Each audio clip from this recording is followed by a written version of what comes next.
Hey, True Believers, Englentine here. Yeah, I'm playing a little bit of a catch-up with the independent comic book titles, but got a whole bunch of interesting ones to review here, and a couple of not so interesting, but hey, which are which? That's the cool thing about this. One thing I've been focused on, because I'm catching up, are all of the first issues. A lot of number ones in this. There's a couple of others, but yeah, definitely focusing on the number one. So check it out. There may be something in here that you like, and there may be something can help you avoid. So, you know, it's a mixed bag. And basically it goes like this. 1 stars are horrible, 2 stars are bad, 3 stars are average, 4 stars are good, and 5 stars are excellent. Just like the Marvel vs. DC, except for on the independent spectrum. So kick back, relax, and enjoy. Let's get this party started. The 1-star books are the worst of the worst, the ones you should definitely avoid. Don't get me wrong, America is a horrible book, but at least all the words that they use in that book means what they want them to mean. In Ghostly Tides number 1, there are some words that are not used properly. It's just bad grammar. And the art doesn't always match the tone of the story. This is just a hodgepodge mess. It's almost like you could see what they wanted to go for, but they failed miserably. It looks like it's trying to be a comedy story, yet it's trying to be a comedy story in the vein of, say, Ash and the Evil Dead, where it's funny and gory at the same time, and it manages to really be neither. I haven't seen a book fail this hard since the first time I opened up America Chavez. Number 1, I mean. The Black Crown Quarterly number 1, new to this title, new to the Black Crown, whole idea of it, and it turns out the quarterly thing is a bit of a preview for all of their characters and all of their titles. And since it's an anthology, it is a mixed bag. It's really miss and miss. So at some points you get a different quality of stories. Now, there was one good story, and they did lead off with it, and it's Tales from the Black Crown. I enjoyed that bit. Afterwards, everything went downhill, and it's kind of a mixture of a bad story and really, really, really bad stories. So if you do find yourself getting this book, question your choices in life. Go to a retreat. Find out a reason that you make these kind of choices, other than a YouTube channel where you review comic books. The 2-star books are merely bad, with some saving grace keeping them from being truly horrible. Shadow Man Race Remerd of some sorts by Valiant Comics. Okay, so I guess I see what they're going for here. It's going to be, what, a horror anthology where Shadow Man shows up at the end? Because that's what this issue was. This issue, it really was. It was a whole bunch of setup about a couple of singers, some musicians that wanted to make it big, so they sell their soul to a demon that we think, okay, well, it's the devil. It's not really the devil. It's a demon. And he gives them a contract for 5 years worth of the biggest success they could ever imagine. He gets their soul, where they will have to come to his version of hell and perform.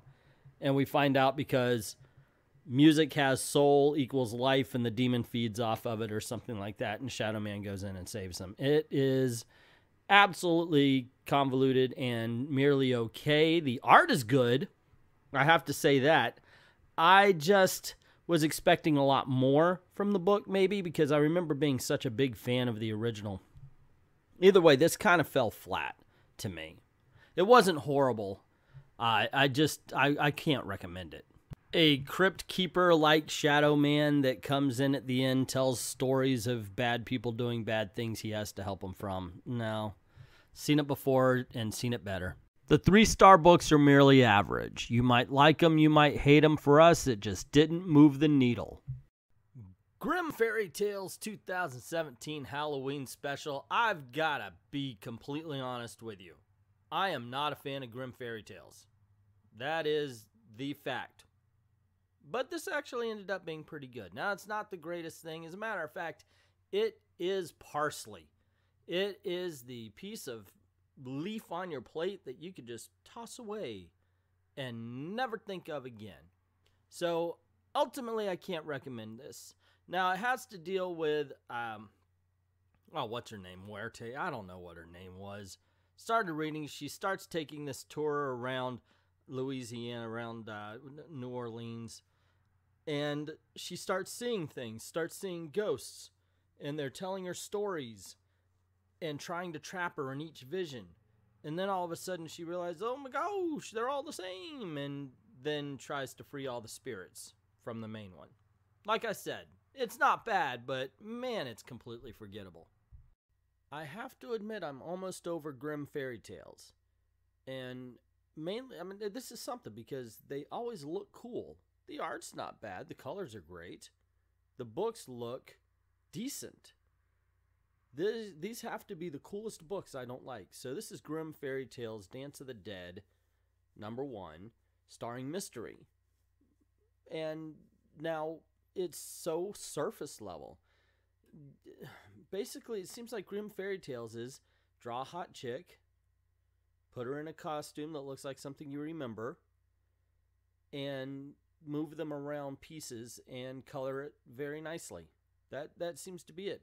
In this case, you have a genie and a fire wielder fighting things, the dead, come back to life. There's no character to it. It's all surface level. It really is. There's nothing beneath. There's no subtext. Slott's #1. So, Not About Dan Slott. It is a character book about a guy who's kind of a con artist, down on his luck, and he's traveling cross country to Vegas, a place where he used to hang out and now doesn't. Finds his old strip joint owning girlfriend and her daughter, and then goes to a casino where he finds a guy he knows to set up a fight for him, even though he's 53 years old. It's about the characters. It's not really about the story itself. I mean, you know, it does have a plot. It does have a story, but the characters are actually pretty interesting. So it makes the book go. It's a very easy read, interesting. I'm not going to say it's amazing. It hasn't reached a point where I would say, hey, you have to read this. But if you did pick it up, you might not feel bad about it. Tarak #3. Okay, I did not read the other two. The first two. So this is me jumping right on into the Turok universe. And how was it? Man, it reminded me of the Flintstones at one point. But okay, so this entire issue is world building. It sets up the issue with having something in our time where a megalodon attacks a submarine and brings it down, which was a really good scene. It was an interesting scene. And except for providing a setting for the story later, unless there's something that's going to come up, it had nothing to do with it. And yes, once again, this is an entire world-building issue, so it's not exciting, except for that first segment, but it is interesting. I want to see more of these characters. It did draw me into the story, although, look, Flintstones. So, yeah.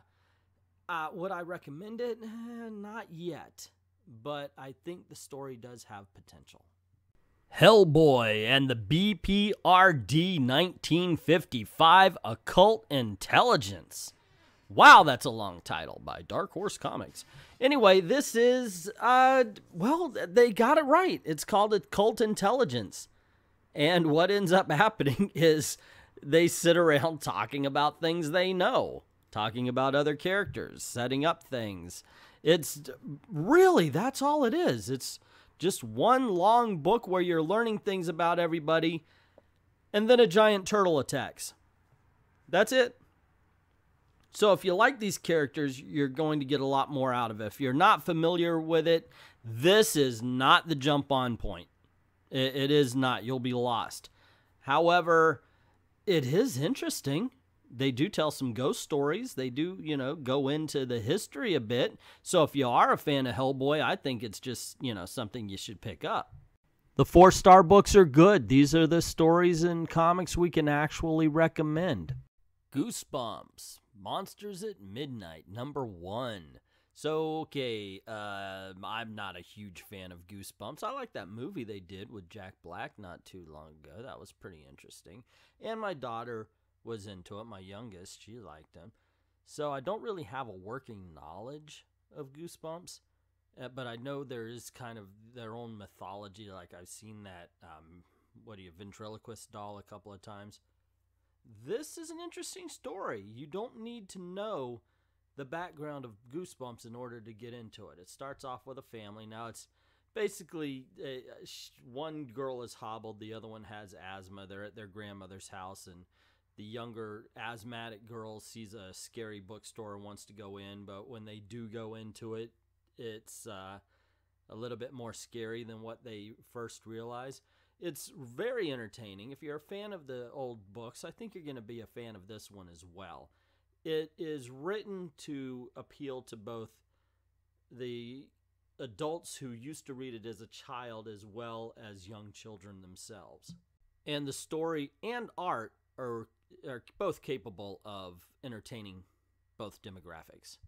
Time and Vine #2, I am happy to say, lives up to the first issue. Now, here's the thing, though. This is a book about time-traveling wine. There is a cellar in which you can go to, or, the characters, not us, and they take a drink, and whatever year that is on the label, that's where they time travel to. It's a really good premise. It's a good idea. I mean, that's creative thinking right there.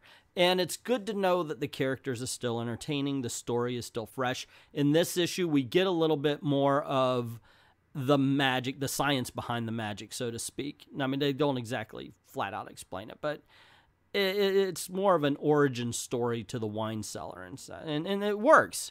That's the thing. But here's the problem with it, because that's my job, to point out the problem. This is such a quiet book. It's such a character-driven story that if you're not into the characters right away, and you can check it out in the first issue, see if you are, you're going to be bored.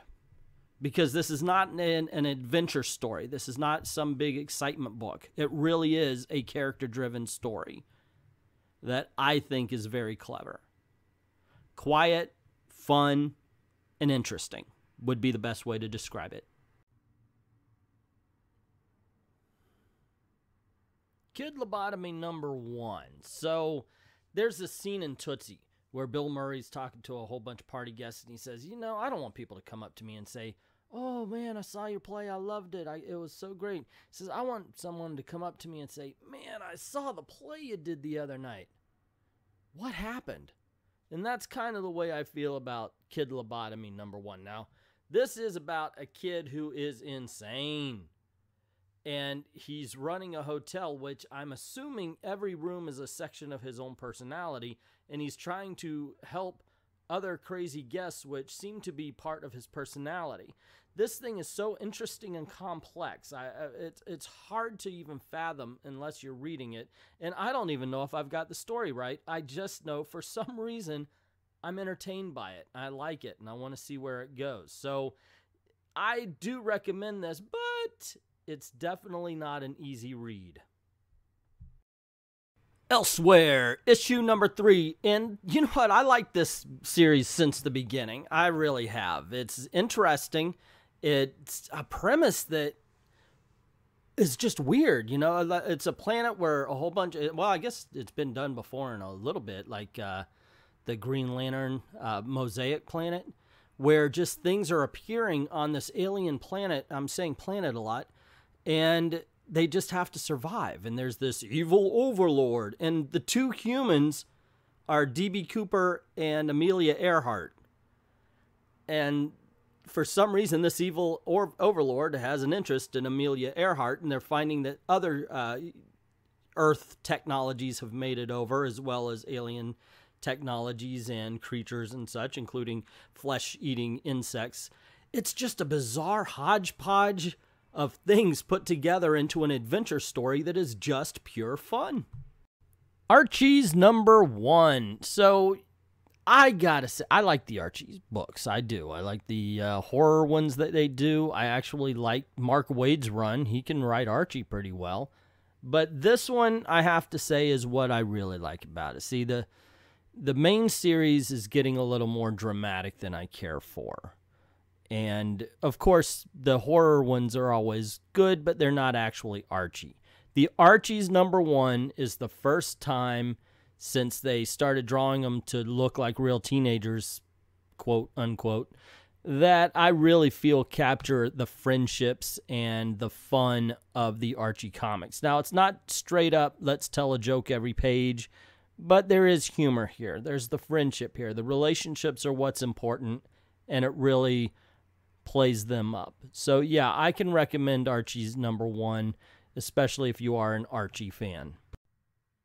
Kong, Gods of Skull Island, #1. And I do believe this is a one-shot. Either way, let me tell you something, man. This is freaking awesome. I like this book. Okay, so the story goes, we have a group of people. They're on wooden ships, so obviously it's, you know, way back.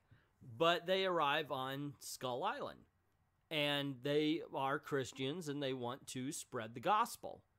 And they meet up with the tribesmen who take them in. However, their boats get damaged, and one of them becomes kind of a zealot. He's sick, so he knows he's going to die soon, so he imagines he's going to die on the island, keeps making bad decisions, which makes everybody kind of stuck there. And the big part of this story is that they tell the origin of Kong. They tell up before the movie, basically. And it really does expand on the mythos of this era of King Kong. Really good story. Loved it. Quantum and Woody 0.0001.5. So, kidoki, I read this book, cover to cover, up, down, left, right, you know, the way we're supposed to read a book. And I liked it a lot. I really did. This is a fun book. There is absolutely nothing in this book that's going to give you any kind of hard time. You pick it up, you read it, you put it down, and you feel good that you did. That being said, I could not tell you what went on. It's basically a, hey, look, we're crazy characters kind of book, so any semblance of a story is thrown out the window just for a whole bunch of pages that will make you smile. That would be my review of Quantum and Woody. And that's it. It's a book that's designed to make you smile. And it made me smile. So good on you, book. Hack and Slash meets Vampirella #1. Now, I've got to admit, I don't know much about Hack and Slash. I came in on the Vampirella thing, and I will tell you what, for some reason, Dynamite does not want to dress Vampirella like Vampirella, so basically, you know, the covers that show her in the classic outfit makes me want to smack them. But that's all I have to say about the covers, except for they're actually not bad. They're pretty cool. But how is the book itself? Let me tell you something. I don't know much about Hack and Slash, but actually after reading this book, I want to read them. This is a fun book. It's a fun series so far. The first issue, it introduced everybody properly. I got to get a gist of who everybody is. It made me want to read the other book. It made me want to continue this one. It's blood, guts, gore, and humor. That's what this book is. It is just pure fun. And the 5-star books are the best of the best, the ones we highly recommend for the week. But unfortunately, there's no 5-star books, true believers. However, there was still a lot to like, and a couple to avoid. Surprisingly, Shadow Man was one of the ones to avoid. I was very disappointed on that. I was looking forward to it. It's one of the books I was hoping was good. But still, found some good surprises. I enjoyed Archies and Hack and Slash. I'd never read a Hack and Slash book, but the team up with Vampirella has me interested in checking out the other titles. What about you? Was there something that you found that was like, oh, okay, yeah, that sounds cool. I'm going to check that out. Or was it something like, you know what, I was going to check that out, but you know what? You talked me out of it. Let me know in the comments below. Also, if I was right or wrong about something that you read and enjoyed or didn't, let me know that in the comments below as well. And here comes the pitch. If you like this video, you know that. And to all the true believers who just some days can't get rid of a bomb, thank you very, very much for watching.